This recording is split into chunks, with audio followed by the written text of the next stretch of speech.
E aí, pessoal, tudo tranquilo? Aqui é o professor Claudeir, a gente vai dar continuidade aqui aos nossos assuntos. Vamos para a aula de número 9, tá? Vamos falar das ligações químicas. Na aula anterior, gente, eu falei para vocês sobre as ligações iônicas, tá? A gente começou nas ligações covalentes, mas hoje a gente vai dar uma retomada nessa questão das ligações iônicas também, tá certo? O conteúdo da aula anterior continua valendo e a gente vai acrescentar o que ficar faltando aqui com essa revisãozinha rápida sobre as ligações iônicas. Tá? Antes da gente partir para as ligações covalentes, eu vou falar com vocês sobre essa questão das ligações iônicas, tá certo? Então vamos aqui.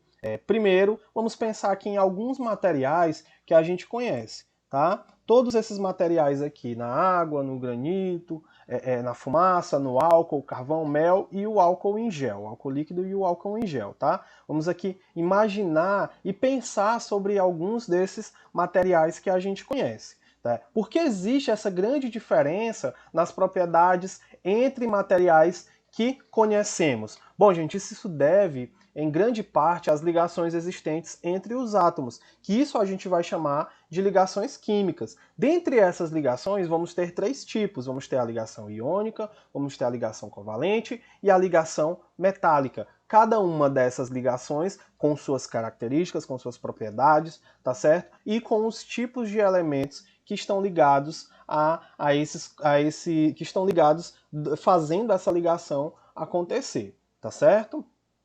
Então vamos aqui. Antes da gente iniciar essa questão das ligações, dos tipos de ligações, vamos relembrar sobre a regrinha do octeto, tá certo? Essa regra do octeto ela estabelece que os átomos dos elementos ligam-se uns aos outros na tentativa de completar a sua camada de valência, né, que é a última camada da eletrosfera, ou seja, o átomo fica estável quando apresentar 8 elétrons na sua camada de valência. Eu vou fazer aqui um exemplo para vocês, temos aqui uma exceção, mas antes eu vou fazer esse exemplo para vocês. Eu tenho aqui, por exemplo, o sódio.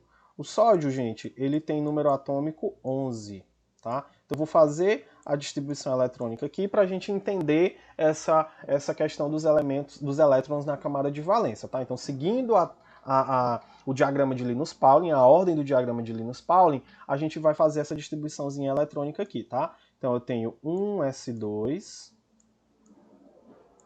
eu tenho 2s2,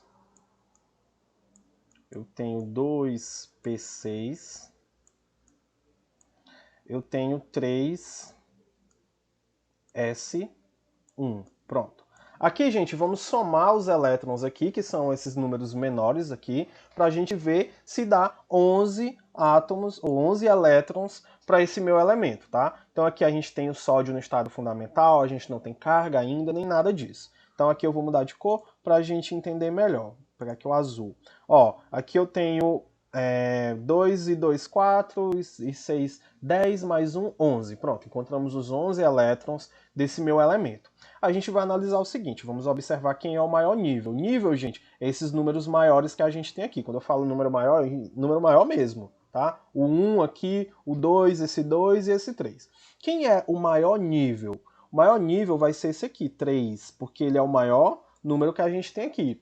Só temos esse nível 3 nessa distribuição eletrônica aqui. E ele só tem um elétron, gente, que é esse aqui, 1. Então eu tenho um elétron na camada de valência, tá certo? Um elétron, pronto. Até aí tá ok. Encontrei esse um elétron. Agora eu vou observar o seguinte.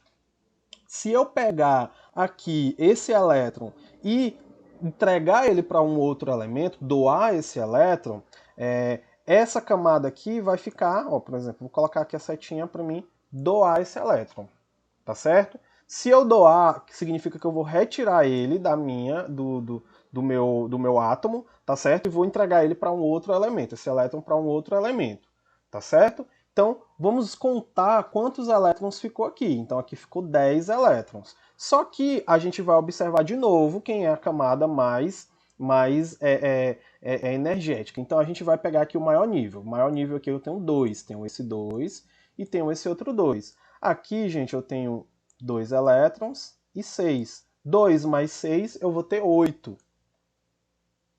8 elétrons.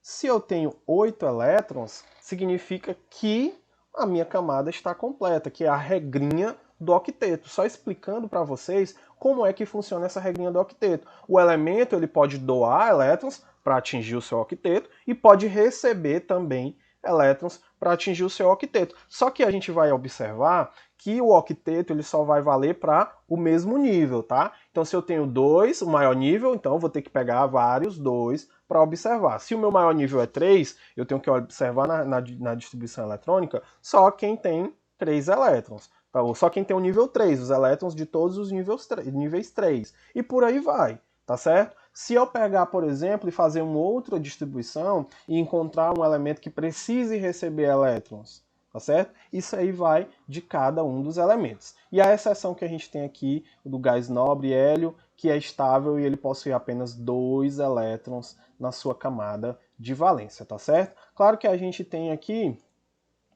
essa estabilidade com apenas dois elétrons na sua camada de valência, e ele também vai atingir uma estabilidade um pouco menor do que essa regrinha do octeto. O hidrogênio, por exemplo, como eu falei na aula anterior, o hidrogênio ele fica estável com 2, apesar dele ter somente um elétron na camada de valência. Tá certo? Então vamos aqui, ligação iônica, só para a gente relembrar a ligação iônica. Ela vai acontecer entre ligação iônica entre metal e hidrogênio. Ocorre por atração eletrostática, ligação forte, e ocorre pela transferência de elétrons, tá certo? Aqui, gente, olha aqui, ó, ocorre entre metal mais ametal e metal mais hidrogênio, tá certo? Aqui.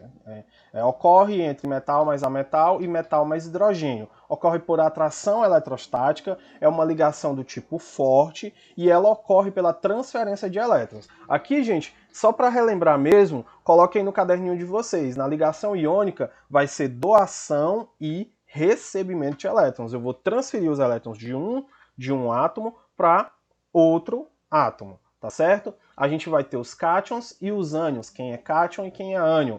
Cátion é quem recebe, é quem doa elétrons. Tá aqui, vou marcar aqui de vermelho, tá? Cátion é quem doa elétron. De azul aqui, eu vou marcar o cloro. Cloro é o ânion. O ânion é quem vai receber elétrons para atingir essa estabilidade. Então aqui, gente, eu tenho a estrutura de Lewis, que a gente já viu como é que ela é representada. Ela é representada pelos pontinhos e pela quantidade de elétrons que ele tem na camada de valência. E a gente tem essa transferência aqui de elétrons, tá certo? Aqui, ó, o sódio, ele transfere um elétron para cá e ele consegue atingir essa estabilidade, tá certo? Tanto o sódio quanto o cloro. Tá certo? Então vamos aqui. Metais possuem tendência de doar elétrons, como eu havia falado para vocês aqui, vou até selecionar o vermelho. Eu tinha falado para vocês que elementos da família 1, 2 e 13, eles vão doar elétrons, que são os metais, e os ametais possuem tendência de receber elétrons, que a gente vai ter aqui, ó, família 15, 16 e família 17. Tá certo? Aqui eu coloquei um exemplo do alumínio. O alumínio ele é da família 13, tá certo? Então ele vai ter 3 elétrons na sua camada de valência. Tá aqui, ó, 1, 2, 3. E o enxofre, que é da família 16, ele vai ter 6 elétrons na sua camada de valência. Tá certo? Ele vai ter essa possibilidade de receber 2 elétrons para se estabilizar. A gente pode fazer de duas formas. Eu expliquei para vocês na aula anterior que a gente poderia fazer essa transferência de elétrons de duas formas. Ou a gente faz aqui, ó, na representação de Lewis, ou a gente faz com essa representaçãozinha das cargas, tá certo? Na representação de Lewis eu coloco o alumínio tem 3 elétrons e o enxofre tem 6. Então a gente vai fazendo a transferência de elétrons até atingir esses 8 elétrons na camada de valência. E sempre lembrando que todos os elétrons do meu elemento, ou eles precisam ser doados, no caso 3, o alumínio tem 3, então esses 3 têm que ser doados, não pode ficar nenhum não. E o enxofre, ele precisa receber 2, então a gente pode ir aumentando essas quantidades de átomos e muito mais simples, uma forma muito mais simples da gente fazer do que essa representação de Lewis, gente, essa interação atômica, eu vou até apagar aqui para a gente fazer, que eu vou mostrar para vocês que é muito mais simples, que é quando a gente trabalha com as cargas. Eu tenho a carga do meu elemento e eu posso saber qual vai ser a fórmula molecular a partir dessa minha carga. Por exemplo, aqui, ó, o alumínio ele tem carga mais 3 e o enxofre tem carga menos 2. O que que a gente vai fazer? Olha aqui, esse número 3, ele vem para frente do enxofre, que vai ser a quantidade de enxofres necessários para me formar essa ligação, e aqui eu vou ter 2 também, ó, vem para cá. Esse 2 não vem a carga, vem só o número, tá? Então aqui, gente, eu já consigo encontrar a fórmula molecular, a fórmula aqui do meu composto, a fórmula iônica ou molecular, tanto faz, tá, gente? Al é 2O3. Pronto, então aqui eu tenho essa fórmula iônica aqui desse meu composto, Al2O3, tá certo? Características das ligações iônicas. Bom, gente, vamos fazer um check-in aqui de características, que eu também falei na aula anterior. São solúveis em água, tá certo? São capazes de realizar o fenômeno de dissociação, que é a liberação que é a liberação de íons quando eles sofrem fusão, ou seja, quando passa do estado sólido para o líquido, ou quando eles são dissolvidos em água. Eles apresentam elevados pontos de fusão e de ebulição, eles possuem um brilho, né, conduzem corrente quando dissolvidos em água, ou após sofrerem o processo de fusão. Essa transferência de elétrons, gente, que eles vão conduzir corrente elétrica, é o seguinte: no estado sólido eles não conduzem corrente elétrica por conta da presença do retículo cristalino, que eu também falei na aula anterior para vocês, tá certo? O retículo cristalino vai prender os elétrons dentro do meu composto, e aí eu não vou conseguir fazer essa transferência de elétrons. Então esse retículo cristalino, ele precisa ser desfeito de duas formas: ou quando ele está dissolvido em água, ele vai se desfazer, ou então quando ele passa do estado sólido para o estado líquido, também pode acontecer essa dissolução desse meu retículo cristalino, tá certo? Então vamos passar aqui para o próximo. Ligação covalente. Agora vamos iniciar a ligação covalente. Já falei para vocês também na aula anterior, mas a gente também vai relembrar aqui. A ligação covalente, gente, ela vai ocorrer entre ametal mais hidrogênio, hidrogênio mais hidrogênio, tá certo? Então eu vou circular aqui os tipos de elementos que vão fazer ligações covalentes, tá? Ametal mais ametal, agora ametal mais hidrogênio, e hidrogênio mais hidrogênio, tá? Eles originam compostos moleculares, a ligação covalente também vai ser responsável, ou também vai ser chamada de ligação molecular. Elas são ligações fracas, porque como a gente vai estar trabalhando a metais eles têm a tendência de receber elétrons, né? Eles têm cargas negativas, a gente vai ter uma ligação mais fraca que vai acontecer, mesmo sendo os dois negativos, tá? Devido a essa repulsão de elétrons. E o que vai acontecer? O compartilhamento de elétrons. Olha aqui, ó, o desenho bonitinho mostrando aqui para vocês que a gente vai ter o compartilhamento desses elétrons, tá? Aqui, ó, tem o exemplo que é o H2O, tá certo? No H2O aqui, o hidrogênio vai estar utilizando os elétrons do oxigênio e o oxigênio vão estar utilizando os elétrons do hidrogênio, tá certo? A fim de completar essa sua estabilidade. Aqui a gente vai ter o compartilhamento de elétrons aqui, ó. Cada pazinho representa uma ligação simples que a gente vai ver, tá certo? As ligações covalentes, elas podem ser simples, podem ser duplas ou podem ser triplas, tá certo? Vai depender dos elementos que a gente vai estar trabalhando ali, certo? Então aqui eu tenho um exemplo do H2O e eu tenho ligação simples, tanto de um lado quanto do outro, justamente por conta desse par de elétrons, tá? Esse parzinho de elétrons aí, a gente vai chamar de compartilhamento de elétrons e vai ser a ligação covalente ou molecular, ligação simples, tá certo? Vamos dar continuidade aqui. Bom, as ligações covalentes, como eu havia falado para vocês, elas podem ser simples, elas podem ser duplas e podem ser triplas, tá? Simples, duplas e triplas. Vai depender da quantidade de elétrons que ele vai estar compartilhando com o mesmo átomo, tá certo? Aqui, ó, o cloro, ele só tem um par de elétrons compartilhados, que ele está sendo aqui, ó, um par de elétrons compartilhados, a gente vai ter uma ligação do tipo simples, tá certo? Essa ligaçãozinha aqui, ela é simples. Aqui, gente, eu tenho dupla. Olha aqui, dupla, tanto em um lado quanto em outro. Eu vou já desenhar para vocês aqui essa representaçãozinha. E aqui eu tenho tripla, olha aqui. Pronto. Vou explicar para vocês como é essa ligação simples. Cada uma desse compartilhamento de elétrons aqui, gente, ó, Cl e Cl, é uma ligação simples. Por que essa é uma ligação simples? Porque a gente tem, ó, um elétron aqui no cantinho e o outro no outro cantinho, tá certo? Cada uma dessas ligações vão ser um par de elétrons compartilhados, vão ser dois elétrons que estão sendo compartilhados ali. Então ela também pode ser representada dessa forma. Olha aqui, o oxigênio também, do mesmo jeito. O, ligação dupla, C, ligação dupla e oxigênio. Pronto. E aqui no nitrogênio? N, 1, 2, 3... nitrogênio aqui também. Então, gente, eu tenho ligação simples, ligação dupla e ligação tripla, tá certo? Vou dar continuidade aqui. Aqui, ó, gente, como eu havia falado para vocês, as moléculas podem ser representadas também por três fórmulas. Aqui a gente tem a fórmula eletrônica, que essa daqui é a fórmula de Lewis, tá? Que eu sempre falo, fórmula de Lewis.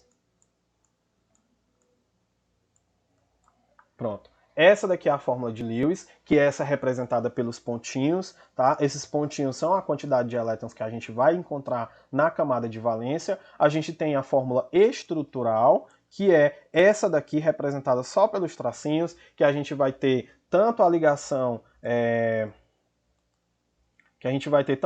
simples quanto a ligação dupla e a ligação tripla, tá certo? E aqui eu vou ter a fórmula molecular, que essa fórmula molecular, gente, nada mais é do que indicando quantos átomos de cada elemento eu vou encontrar, tá certo? Aqui a gente tem uma diferença, a gente chama de ligação com os elementos com as ligações iônicas, os elementos que estão fazendo ligações iônicas, a gente só costuma separar e chamar de ligação iônica, tá certo? Molecular, no caso das ligações moleculares, fórmulas molecular, e quando a gente estiver trabalhando com as ligações iônicas, com os elementos, com as substâncias de ligação iônica, a gente vai chamar de fórmula iônica, tá? Mas tanto faz, você pode chamar todas de ligação de fórmulas moleculares, mas também não tem problema, tá certo? Então vamos dar continuidade aqui. Bom, eu falei para vocês dessas ligações aqui. Gente, essas ligações aqui são as ligações normais, quando todas são as covalentes normais ou moleculares normais. Por quê que são normais? Porque todos os elementos estão compartilhando elétrons. Os dois átomos estão utilizando os mesmos elétrons a fim de conseguir essa estabilidade.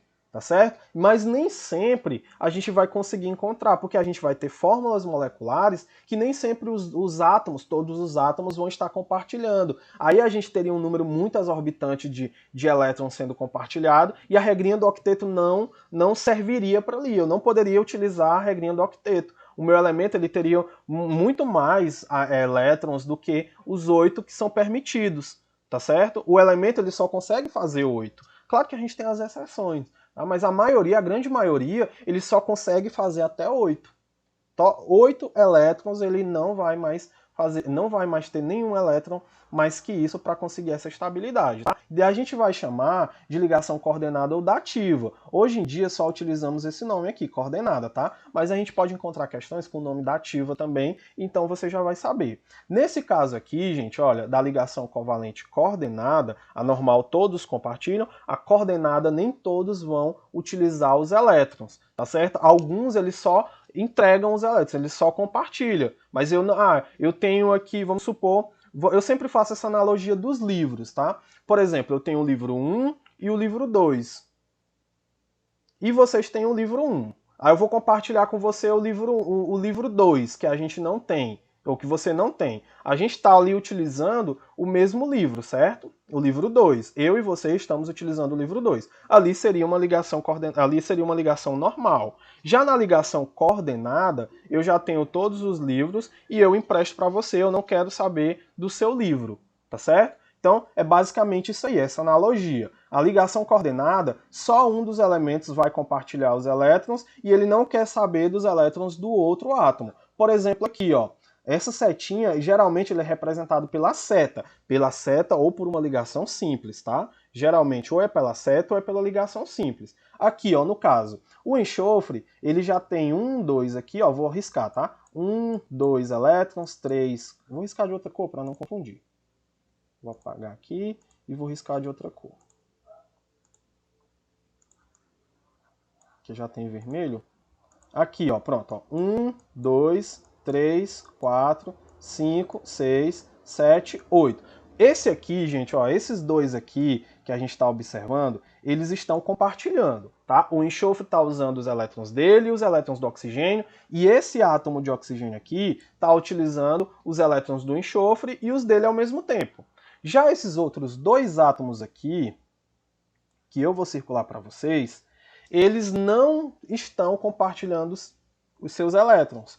Só eles que estão utilizando os elétrons do enxofre, mas o enxofre não está utilizando os elétrons dele, porque senão daria um número exorbitante, tá certo? E geralmente vão ser representados ou por uma setinha ou por uma ligação simples. Vou pegar aqui uma outra cor para mostrar ainda mais para vocês, ó. Aqui, ó, 1, 2, 3, 4, 5, 6. Olha aqui, com os elétrons compartilhados do enxofre, 7 e 8. Se o enxofre, que já tem 8, fosse utilizar o desses átomos aqui também, não daria certo, ele teria muito mais do que a sua capacidade. Olha aqui, do mesmo jeito, ó, 1, 2, 3, 4, 5, 6, 7, 8. Pronto, está estável, todo mundo está estável. Então, resumindo, a ligação covalente coordenada, alguns dos átomos não vão compartilhar os seus elétrons, mas eles vão compartilhar os elétrons do coleguinha, tá certo? Então, vamos passar aqui. Bom, gente, aqui, ó, vamos aqui às exceções da regra do octeto. A gente tem as exceções que os elementos ficam mais estáveis com uma quantidade menor de elétrons, menor do que 8, e os elementos que podem, e as possibilidades que a gente vai encontrar de um elemento que possa ficar estável com mais do que 8 elétrons, tá certo? Aqui a gente tem o BF2, certo? Aqui ele vai ficar estável com 4 elétrons, que é menos de 8. O BF3 ele vai ficar estável com 6 elétrons, tá certo? Nesse caso aqui. E esse enxofre com essa quantidade exorbitante de flúors vão ficar estáveis com 10 elétrons, tá certo? Aqui também é uma exceção, e nesse caso aqui do NO também temos uma, do monóxido de nitrogênio, também temos uma exceção a essa regrinha, tá certo? Então aqui vimos as exceções, essas são as exceções específicas à regra do octeto, os elementos que podem conseguir mais elétrons do que esses 8 elétrons, que são os mais elétrons do que o necessário, tá certo? Vamos dar continuidade aqui. Características das ligações covalentes. Bom, gente, os compostos eles podem ser encontrados em qualquer estado físico na temperatura ambiente. Os pontos de fusão e ebulição tendem a ser mais baixos, principalmente quando comparados às ligações iônicas, e as ligações covalentes puras não são capazes de conduzir eletricidade. São capazes de sofrer ionização no caso dos ácidos. Bom, gente, aqui, ó, só para a gente entender melhor como é que vai funcionar. Compostos podem ser encontrados em qualquer estado físico, a gente pode ter tanto no estado sólido, quanto no estado líquido, quanto no estado gasoso, tá certo? Em ligações covalentes vai depender da fórmula, tá certo?